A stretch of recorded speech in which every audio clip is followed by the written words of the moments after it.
E, Ariane, outro assunto que repercutiu hoje em Brasília foi o veto do presidente Lula em um trecho do projeto que restringe a saída temporária de detentos. O Congresso avalia derrubar esse veto? Certamente, Renata, essa é a tendência, viu? De que na próxima semana, já na sessão marcada para quinta-feira, deputados e senadores derrubem esse veto. A gente lembra que tanto no Senado quanto na Câmara, no Senado houve uma votação bastante expressiva a favor do fim das saidinhas dos presos e na Câmara a decisão foi simbólica, votação unânime, nenhum deputado se colocou de forma contrária a esse projeto de lei que acaba com as saidinhas dos presos. Então, houve, inclusive, apoio de deputados da base do governo a esse projeto. Portanto, existe quase que um consenso de que o veto do presidente Lula deve ser derrubado, coisa que deve acontecer na semana que vem durante a sessão marcada para quinta-feira. Agora, em paralelo a isso, o Palácio do Planalto não quer desistir e quer tentar ali semear uma articulação para que possa virar esse jogo. Então, a ideia neste momento, segundo interlocutores contaram, é que eles tentem focar em dois públicos específicos. Primeiro, ali no segmento das bancadas religiosas dentro do Congresso Nacional e depois, fora do Congresso, pedir apoio a governadores. Eu explico por quê. No caso dos integrantes das bancadas religiosas, o que o Palácio do Planalto quer tentar fazer é convencer esses líderes de que a ressocialização desses presos depende muito do contato com a família, sobretudo, e desses encontros que o governo propõe que continuem acontecendo entre detentos do semiaberto e seus familiares. O Planalto pretende usar o argumento, sobretudo porque há muitos movimentos religiosos que vão dentro dos presídios, acolhem esses presos, acolhem os familiares também.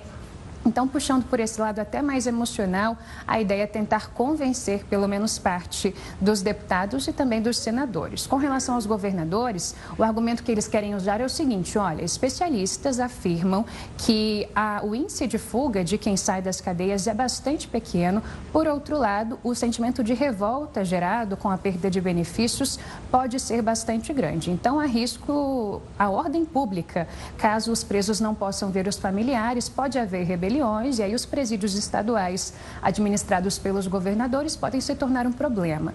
É por essas duas linhas que o governo pretende caminhar agora nesses próximos dias para virar esse jogo, mas a tendência de que o veto seja derrubado é ainda a que prevalece. A gente continua acompanhando e eu volto com vocês. Tá certo, Ariane, obrigado pelas informações, uma ótima noite, um ótimo final de semana.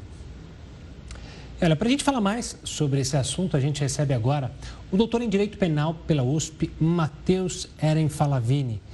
Matheus, uma boa noite, obrigado pela participação aqui conosco. Eu queria primeiro começar usando uma fala do ministro da Justiça, que foi o ministro Ricardo Lewandowski, que foi quem auxiliou Lula na decisão sobre esse veto, que ele fala que a escolha para deixar os detentos visitarem os familiares se baseia numa constitucionalidade, ou seja, no direito à dignidade humana e no fato de ser inconstitucional. De fato, tem alguma inconstitucionalidade se o Congresso vetar, ou barrar, melhor dizendo, o veto do presidente Lula?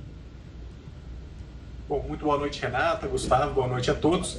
Há sim uma inconstitucionalidade. O argumento que o ministro usou seria uma afronta ao artigo 226 da Constituição Federal, e esse argumento foi acolhido pelo presidente, porque o artigo 226 ele protege a família, e essas visitas, pela saída temporária, protegeriam a família. É lógico, esse é o argumento constitucional que se achou, porque o presidente da República ele pode vetar um projeto de lei que está para promulgação por dois motivos.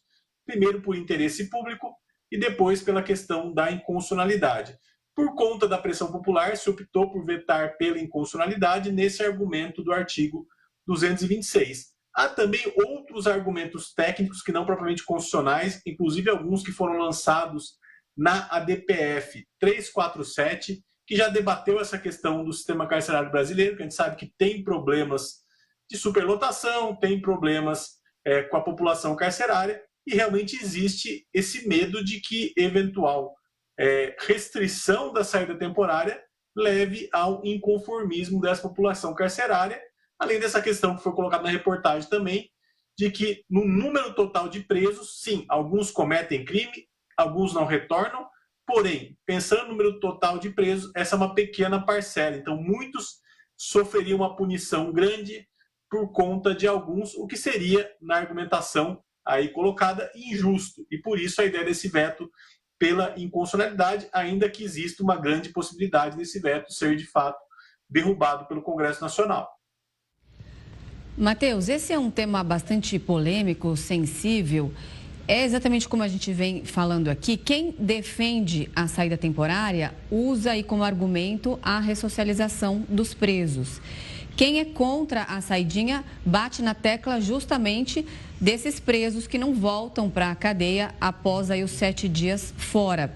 Seria cerca, pelo que foi divulgado, aí de 5% dessas pessoas que saem não retornam.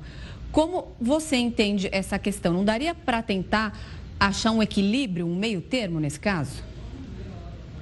Sim, com certeza. A gente tem que lembrar qual é a história da saída temporária, né? Como que surgiu a saidinha? Ela surge em 84, na Lei de Execução Penal, e ela, inclusive, é muito elogiada por ser um instrumento de ressocialização. E ela é elogiada pelos autores, né, pelos doutrinadores do direito, não só aqui no Brasil, como fora do Brasil, como sendo um instituto muito importante para a ressocialização. Porque a gente tem que lembrar, aqui no Brasil não existe prisão perpétua, então todo preso um dia chegará ao regime aberto, chegará à rua. E a ideia é que ele seja colocado paulatinamente, sem vigilância, na saída temporária e se ressocializando, se colocando na sociedade. Então, talvez um meio termo seria, de fato, como está na lei atualmente com o veto, que é restringir para alguns crimes, por exemplo, retirar a saída temporária de crimes hediondos e com violência ou grave ameaça, e deixar para os outros crimes que não são hediondos e que são sem violência ou grave ameaça. Esse talvez é o meio termo, e outro meio termo seria talvez diminuir a quantidade de saídas temporárias durante o ano, né? Tirar essa quantidade que a gente tem atualmente para mais ou menos a metade só em datas realmente mais importantes, como Natal, né, Ano Novo, e essas datas consideradas mais importantes, não em vários momentos durante o ano. Tá certo, doutor. Obrigado pela participação aqui conosco. Um prazer tê-lo aqui para falar sobre esse tema e até uma próxima. Muito obrigado, até mais.